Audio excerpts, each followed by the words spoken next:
Today, we will be exploring how my favorite horror game franchise, Outlast, utilizes procedural rhetoric and play to examine the effects of institutional abuse. Specifically, I will be comparing the single-player original Outlast game, including the DLC, with the multiplayer Outlast trials, and how changes to the game mechanics reflect changes to the perspective each game presents on institutional abuse. As a content warning, there will be discussion of torture and abuse, as well as some clips of in-game gore and body horror. Also, spoilers for the story of Outlast, including major character deaths. So what is Outlast?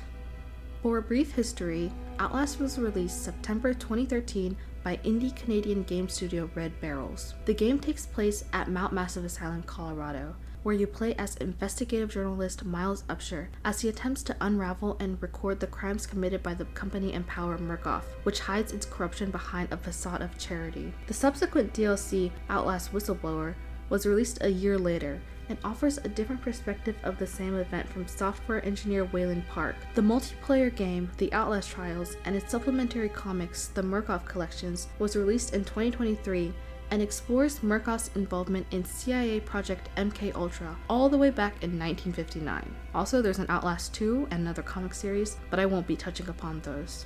Speaking of MKUltra, let's put Outlast in the historical context of which it draws its inspiration from.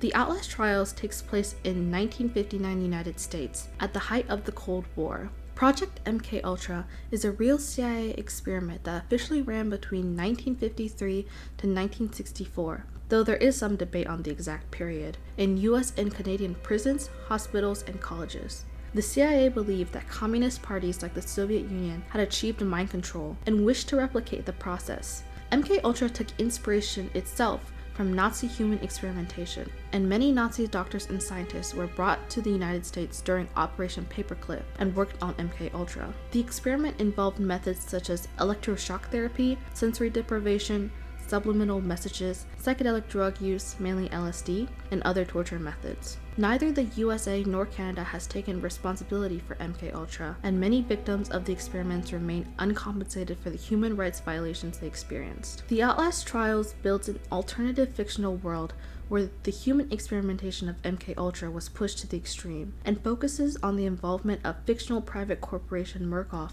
with the CIA. The original Outlast game takes place around the same time it was released, which is September 2013.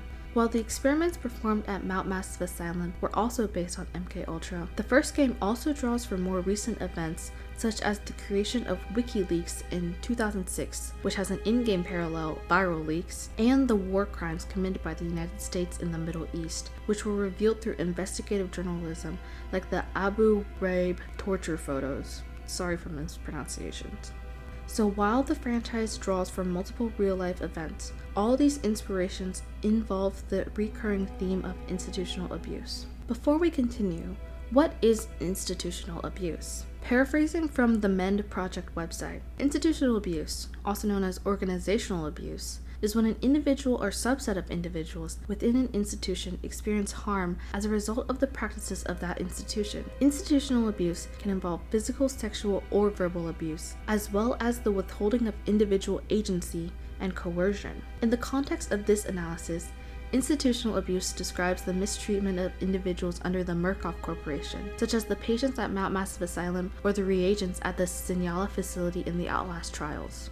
In his book, Persuasive Games, The Expressive Power of Video Games, Ian Bogos coins the term procedural rhetoric, which he describes as the art of persuasion through rule-based representations and interactions, rather than the spoken word, writing, images, or moving pictures. Essentially, this means that unlike more traditional mediums for storytellings, like film or books, video games can persuade through interactions with game mechanics, rather than relying solely on words and visuals. This procedural rhetoric allows a more immersive experience between media and consumers. Outlast at its core is a survival horror game. Locked into first-person point of view, the player is only allowed simple movement mechanics such as running, crouching, jumping, hiding, and interacting with some items. In Gregerson and Grodo's article, Embodiment and Interface, they argue that interacting with video games may lead to a sense of extended embodiment and sense of agency.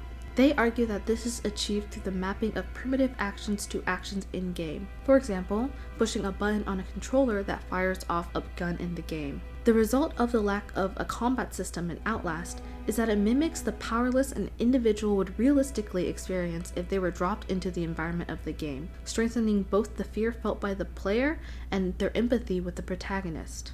Let's talk about the most iconic game mechanic of Outlast, the night vision. In all the games, the player has the ability to toggle between night vision and normal vision. Night vision is the only real advantage the player has against enemies in the game, most of whom are essentially blind in the dark. On the surface, this is an interesting game mechanic that harkens back to the found footage genre and is extremely effective in adding to the horror atmosphere. Imagine, you're crouching in the corner of a dark room, holding your breath and practically face to face with an enemy, their eyes glowing white through the night vision filter. It also makes for some really good spontaneous jump scares. Countless times I've casually toggled on my night vision right before entering a pitch black room thinking that it's empty, only to run straight into an enemy. The night vision also introduces the added tension of resource management. In the original single-player game, the only thing you really needed to worry about scavenging were the small batteries scattered throughout the map. Though later games added healing items and throwables, having enough battery is just always a constant worry in an Outlast game. This forces the player to always be conscious about when to use the night vision, forcing them to choose which truths to be witness to. Without night vision, you are blind and vulnerable. With night vision, you are privy to all the horrors that lurk in the dark.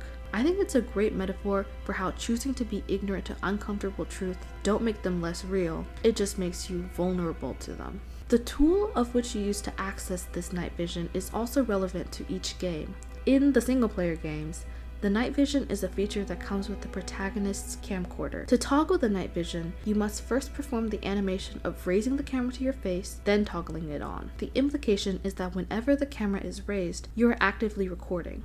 All the protagonists record with the intention of sharing their experience and exposing Murkoff to the rest of the world.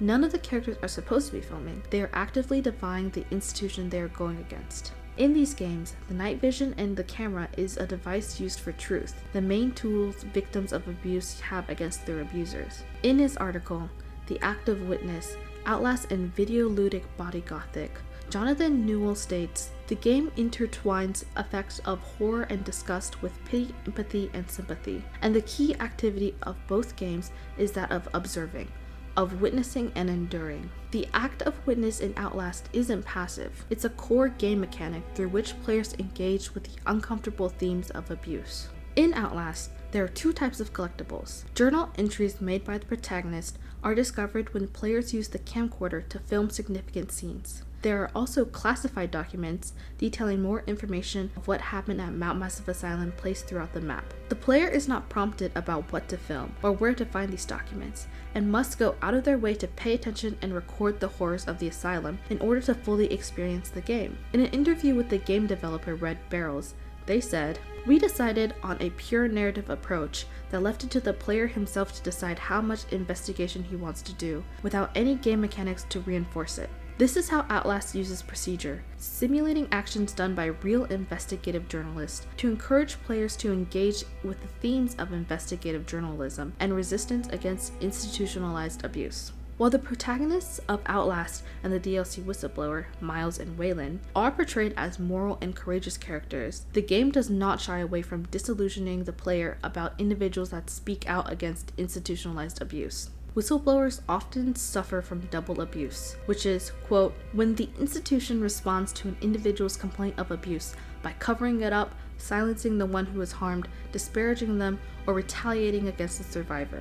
We see this happen at the end of Outlast, when the player is limping towards the exit as Miles Upshur, moments away from freedom. Head scientist Rudolph Wernicke orders Miles to be brutally gunned down by Murkoff private security to prevent the spread of information. The player experiences the anger and frustration, as well as fear and confusion Miles would have felt in that moment, having embodied him throughout the whole game and having all that progress snatched away in an instant. While players do get the satisfaction of Waylon escaping and successfully releasing his footage with the help of viral leaks at the end of Whistleblower, Waylon still suffers a similar fate of double abuse. In the comics, Murkoff agents discuss the smear campaign they ran against Waylon, who can't publicly defend himself in fear of Murkoff finding him and killing his whole family. In the next section, we will explore more about how institutions perpetuate abuse through the procedural rhetoric of the Outlast trials. In the Outlast trials, the role of the player is switched from witness and whistleblower to brainwashed and willing participant. You are the lamb, but you are also the shepherd. In a world of belief, there is no difference between the rule and the ruled.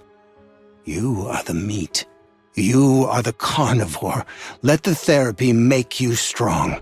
While the protagonists in the single-player games chose to be witnesses to their respective atrocities, choosing to film and document, the player you play as in the Outlast trial, referred to as a reagent, doesn't get the luxury of choice. In the opening scene of the tutorial, your night vision goggles are forcefully drilled into your head after being freshly ripped out of a corpse nearby.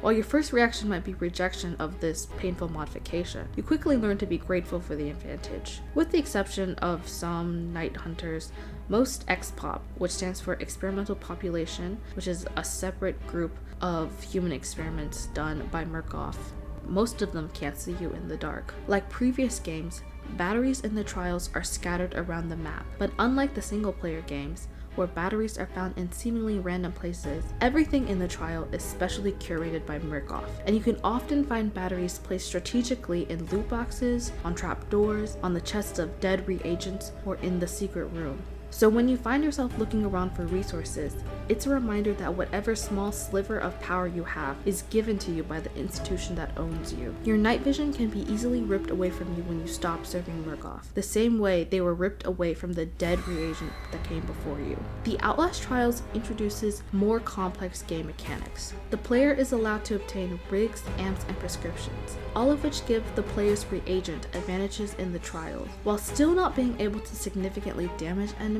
Through these mechanics, players can stun and evade enemies, allowing them to more effectively complete the trial. The player can purchase these items using game currency, distributed to them by Murkoff at the end of each trial, scaling off a performance grade of A through F. Again, this mechanic ties to the idea of power being tied to obedience, which is a common way corrupt institutions convince victims to perpetuate abuse. From my personal experience playing the game, as well as watching my more veteran Outlast trial friends, the more you play, the more desensitized you are to the violence and suffering in pursuit of more rewards and better praise from Dr. Easterman, the director of the trials. And yes, while Outlast is a game, and enjoyment from games often comes from improvement, it is still eerie, the parallels between the conditioning and brainwashing portrayed in the trials and the desensitization to the game's horror experienced by longtime players. You know what fucks me up? Y'all keep choosing to go back in. And I know you're stuck here, same as me. But you could just stay in the sleep room, make a friend, read a fucking magazine, but you keep going back in. Another way that Murkoff holds onto control in the Outlast trials is by pitting groups of people against each other. In all the games, the enemies are other victims of Murkoff, yet there is a line drawn between these others and the player's character. In the trials, the enemies Murkoff deploys to act as challenges to the player are referred to as XPOP. Murkoff encourages fear between the reagents and XPOP by giving each group different advantages and disadvantages and conditioning them to be afraid of each other. To us, the reagent, the XPOP are monstrous and dangerous, heavily modified by Murkoff to appear more like caricatures than people. Yet, we get glimpses of humanity through their dialogues, with many expressing fear of the reagents or Dr. Easterman. Also, another way Murkoff prevents cooperation is by limiting resources in the trials, forcing you to compete with fellow reagents for a better grade. This is another reason why institutionalized abuse is so difficult to address. It can be difficult to unravel the source of the abuse, as it is ingrained in the very structure of the institution. A key difference in the role of the reagent in the trials compared to the protagonist of Outlast is your direct involvement in violence and espionage. For example, I will use the first official trial that you complete, called Kill the Snitch. There is a snitch inside the prison, preparing to testify against our truth. Kill the snitch, and we will let you out.